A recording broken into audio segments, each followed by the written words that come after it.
καρδιά μου τη μικρούλα τη φτωχιά.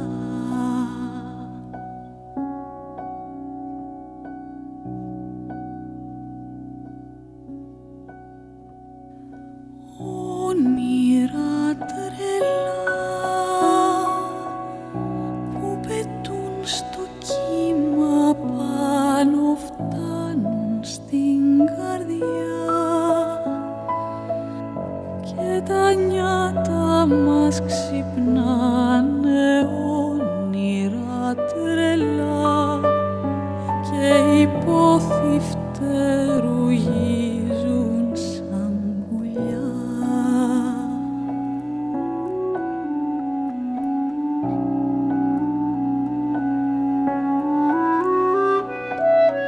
Έχω έναν καημό που με τρώει γλυκά και με λιώνει. Έχω έναν καημό, θα έρθω να στο πω. Αδερφέ μου εσύ θάλασσα που σ' αγαπώ.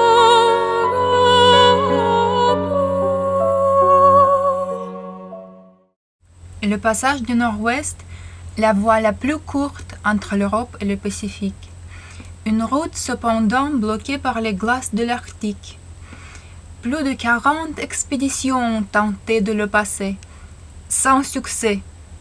Il aura fallu attendre le début du XXe siècle pour que le premier bateau, avec son capitaine Roald Amundsen, le franchisse. À ce jour, seulement 290 navires l'ont emprunté, brise-glace compris. Lorsque nous nous trouverons dans le détroit de Bering, nous serons le 291e. En septembre, nous atterrissons dans un village inuit du sud du Groenland. Nous prévoyons remonter la côte vers le nord pour en juillet de l'année suivante être prêts à se lancer dans le passage du Nord-Ouest.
Comment va la pêche, capitaine?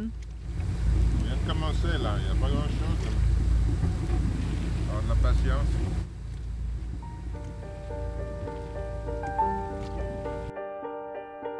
C'est l'été indien et nous en profitons bien. Groenland, terre de tous les superlatifs. L'extraordinaire devient notre ordinaire.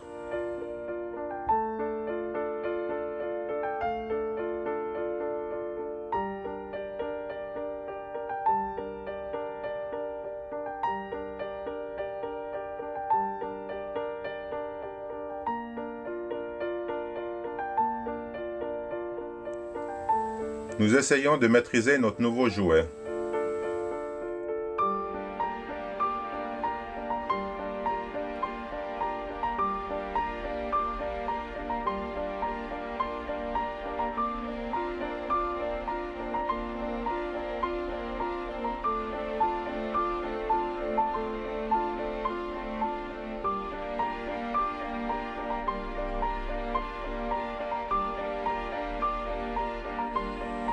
Oups, il s'en est fallu de peu. Je prends de l'altitude.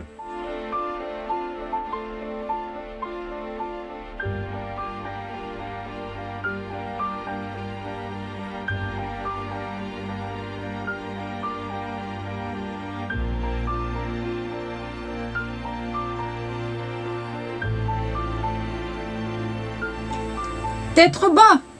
C'est le crash.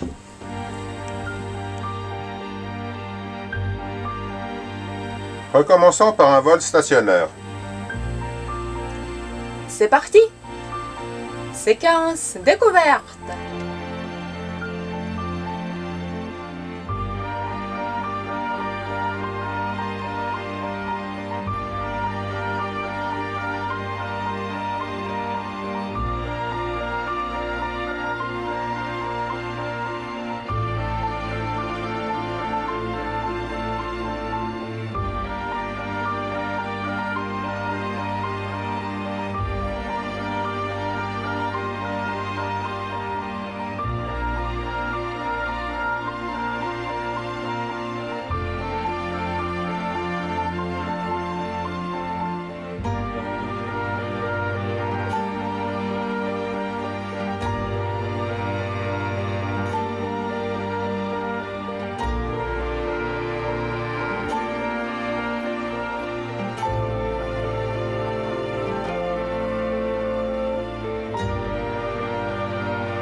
C'est la fin de l'automne.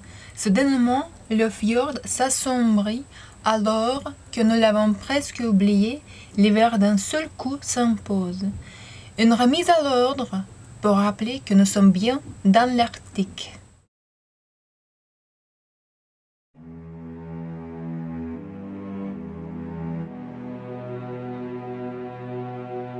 Dans la nuit du 5 au 6 novembre, le baromètre fit une chute vertigineuse.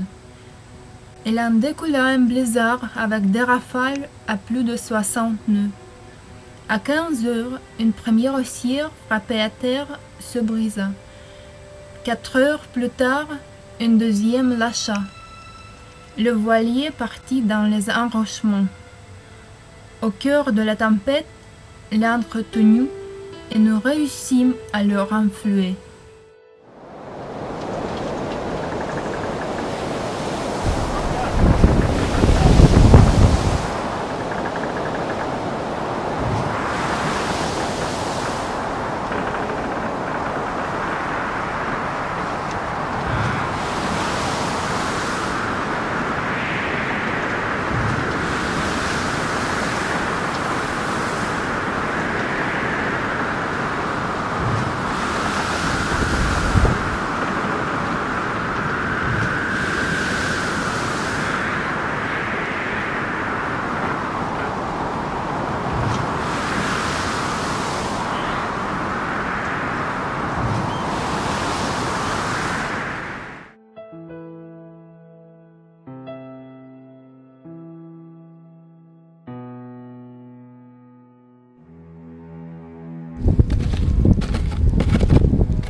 C'est tout ce qu'il reste de notre grande haussière. Tout est revenu calme de ce magnifique endroit. Hier, c'était pas le cas, les pierres volaient à l'horizontale. Et voilà la cause de notre échouage sur ces rochers-là. L'haussière qui nous tenait à terre qui s'est carrément cassée. Donc quand il y a des haussières de 24 mm de diamètre qui volent en éclats comme ça commence vraiment à devenir difficile à gérer. Donc je ne pense pas que ce sera notre dernière tempête de neige. Et j'espère qu'on va pouvoir gérer tout ça, trouver des solutions.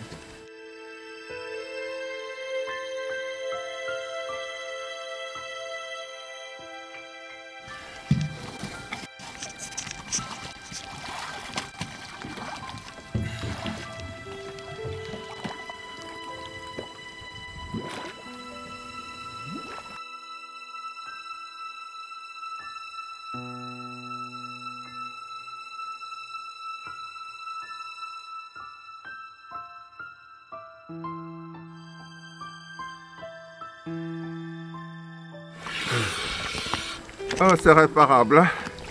La voiture n'est pas finie. Alors, tu vois ce que je vais faire? J'ai mis de la sciure de bois là-dedans. J'ai bouché avec du papier collant. Je vais aller dessous, sous le skeg. Je vais enfiler ça dans la fente. Avec un bâton, je vais percer là et je vais pousser toute la sciure qui va monter par effet de flottaison. Et cette sciure va aller dans la fente, moi je l'espère, et boucher, colmater cette soudure qui a quelques petits trous. Et normalement ça devrait jouer.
C'est sec, hein? C'est complètement sec. Il n'y a plus une goutte d'eau. On a quand même fait plus de 100 000, hein? Et on a bien tapé dans la glace. On peut dire ce qu'on veut, hein, mais le low-tech, bien que ça devrait, hein, sur un bateau. Tu es mon capitaine préféré.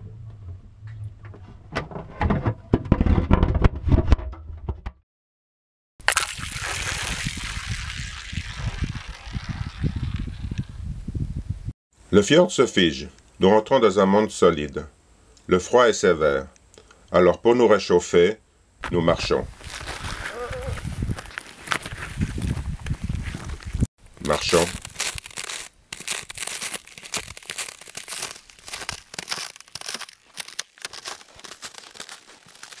Marchons. Voilà, voilà, ici. Voilà, ça va. Yeah, yeah, yeah, yeah, yeah, yeah, yeah. Puis, tout devient blanc. De bas en haut, de haut en bas. C'est à en perdre le nord. Le Bleu Peter a pris son quartier d'hiver, et nous avec.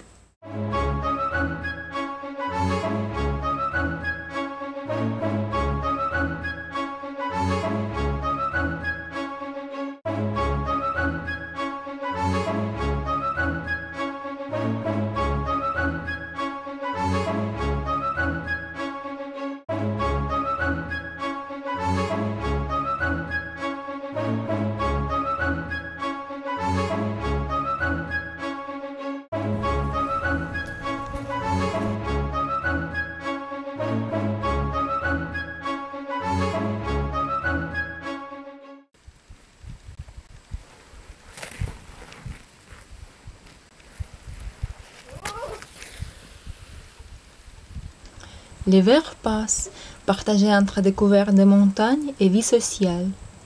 Les jours s'allongent et déjà l'envie de naviguer se fait sentir.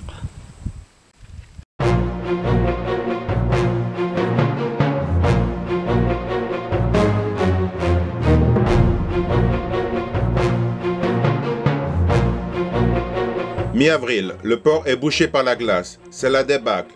Des grôleurs s'accumulent. Compressent la coque. Sous la pression, les parbattages explosent. La glace s'imprime des couleurs de la coque. Dans le chenal d'entrée, il y a encore des points d'eau libres. Il faut agir. Voici la carte des glaces de ce matin. Le Groenland se trouve là, en blanc. En couleur, ça représentait les densités des glaces par rapport aux surfaces d'eau libre. En vert, 2-3 dixièmes de glace. En jaune, moitié-moitié. En rouge, que de la glace. Plus aucun espace navigable. Voici ce qui se passe. La débâcle est l'éclatement de la banquise qui se libère de tous les icebergs et des grôleurs. Poussée par le courant du Gulf Stream, toute la glace du nord de l'Atlantique ici descend le long de la côte du Groenland pour remonter de notre côté. Nous sommes ici. En ce moment, nous sommes dans le vert et le jaune.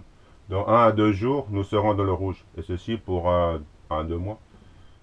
Alors, qu'est-ce qu'on fait, Moussette, compte tenu que la nuit dernière, il faisait quand même moins 14?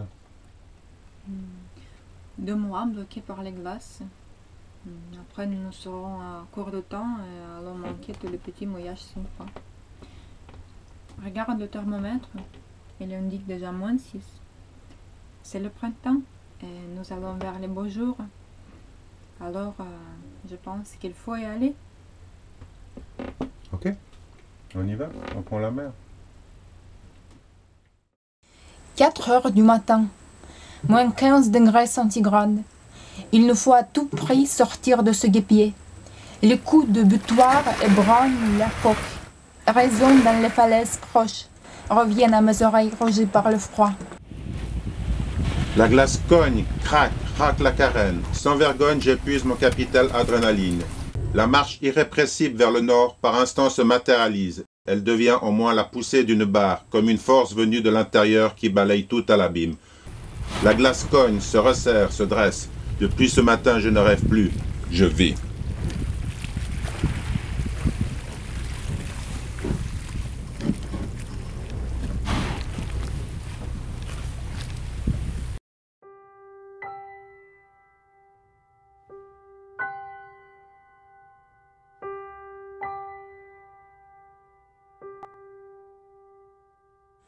Bloc après bloc, notre route se dessine.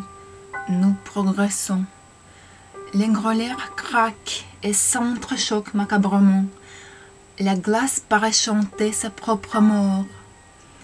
À travers la banquise, en débâcle, parfait sorbet à l'agonie, le temps, lui aussi, semble être figé. Puis, soudainement, sous une lune haute, de petits points d'eau finissent par apparaître. Doucement, délicatement, la glace relâche son étreinte, ne nous libère pas complètement, nous retient encore un peu, nous enlace une toute dernière fois. Alors, avec un silence qui ressemble à la douleur d'une séparation, la tristesse d'un adieu, elle nous remet dans la 4e dimension. Et si maintenant le temps n'existait plus?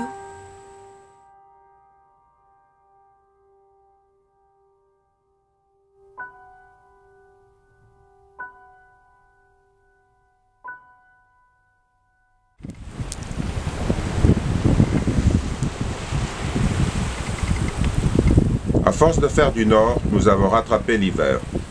Cette nuit, le blizzard a repris. La température descend. Le pont gèle, les écoutes se figent, la machine se grippe. Il neige, il neige, il neige. Au matin, la dépression est passée. Le ciel est au bleu. Nous en profitons pour mettre pied à terre et visiter un refuge de chasseurs.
croire.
Le soleil nous chauffe déjà. On la refait? Très bien. Plein de neige, mais ça c'était un très joli refuge. C'était excellent. Le beau temps est imprévisible et le pire souvent certain. Comme nous, cette rivière gelée veut y croire. Elle se met à couler. Nous en profitons pour faire notre plein d'eau douce.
La lessive n'a même pas eu le temps de sécher, et déjà, le capitaine veut reprendre la mer.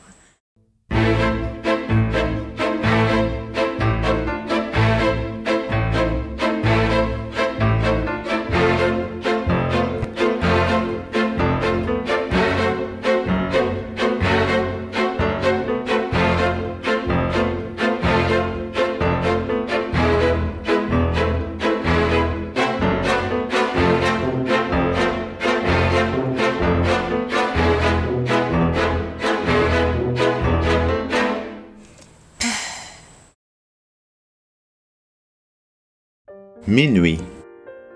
Le soleil brille d'où l'on m'avait pourtant dit qu'il ne s'y trouvait jamais. La consigne est toujours cap au nord. Pour pas qu'il nous éblouisse, nous tirons des bords. Ici, les montagnes aussi naviguent. Elles sortent de sa lumière et trompe notre vision déjà fatiguée. Demain, la météo annonce un vent de travers. Nous allons pouvoir redonner nos voiles au vent.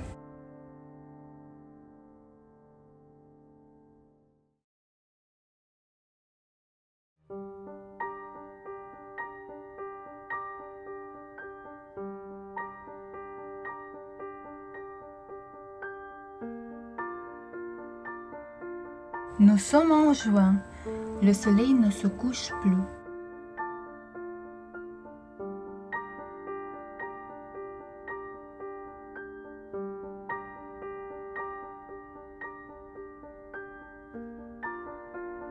« 24 heures sur 24, il me réchauffe de ses rayons.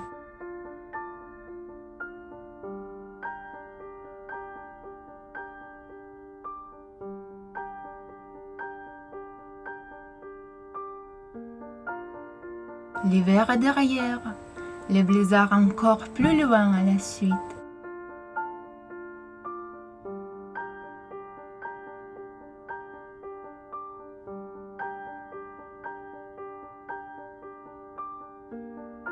Ceux qui naviguent le savent bien, plus la route se fait longue, moins l'envie de regagner le port se fait vive.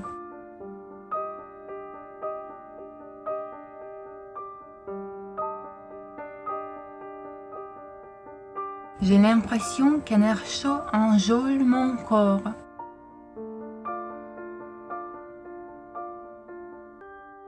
J'entends l'eau caresser l'étrave. J'entends le vent fredonner dans la voile. J'entends une drisse mal étarquée résonner contre le mât, et c'est comme si une étoile venait de chanter.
Aujourd'hui, il fait très beau, mais hier,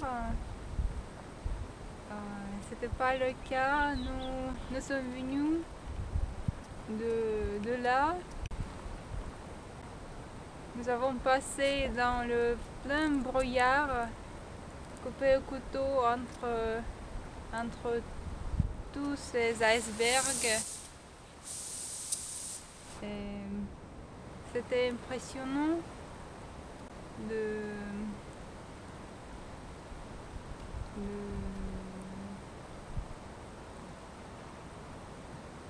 naviguer dans le brouillard et de ne pas les voir, mais savoir qu'il y a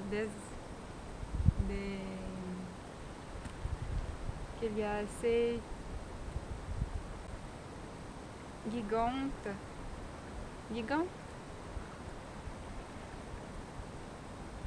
juste à 50 mètres de nous.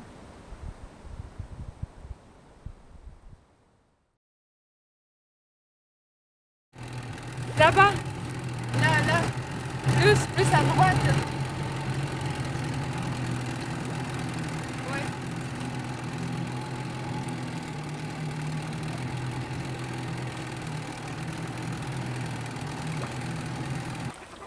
Oh, elle est lourde. Ah, elle est belle. Ça, c'est une glace complètement translucide. Elle est magnifique. C'est un beau cube de glace. J'aime beaucoup ce morceau de glace qui est en train de fondre. S'il se trouvait tout en bas du glacier, il était comprimé avec des millions de tonnes. Il n'y a plus aucune bulle d'air. Et il a mis des centaines, voire des milliers d'années pour arriver à la mer. Donc, la dernière fois que cette eau était liquide, elle devait sûrement abreuver des mammouths ou quelque chose comme ça. C'est une véritable boule de cristal qui ne nous dit pas l'avenir, mais qui peut probablement dire le passé. Et on va la laisser gentiment, on va lui donner gentiment le temps de fondre. Puis on va la déguster. Elle n'a aucune pollution, en tout cas, peut-être les pollutions de l'époque, mais pas des pollutions modernes. Et on va faire une petite caipée avec, ou quelque chose comme ça. Ouais, elle va finir avec du citron, puis un peu de rhum. Ça va être pas mal, je crois.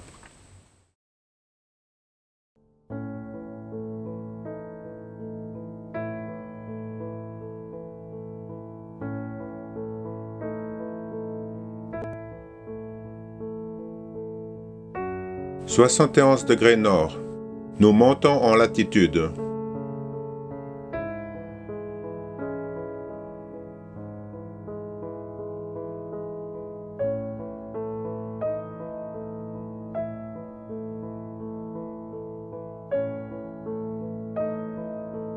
« 72. »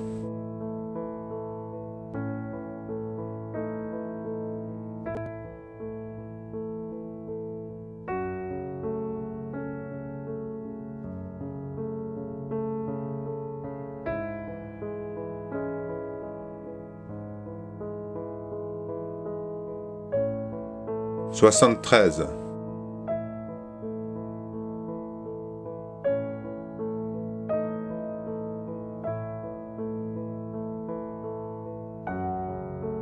Sur l'horizon, la banquise, encore prise par elle, Upernavik, la ville la plus boréale du Groenland.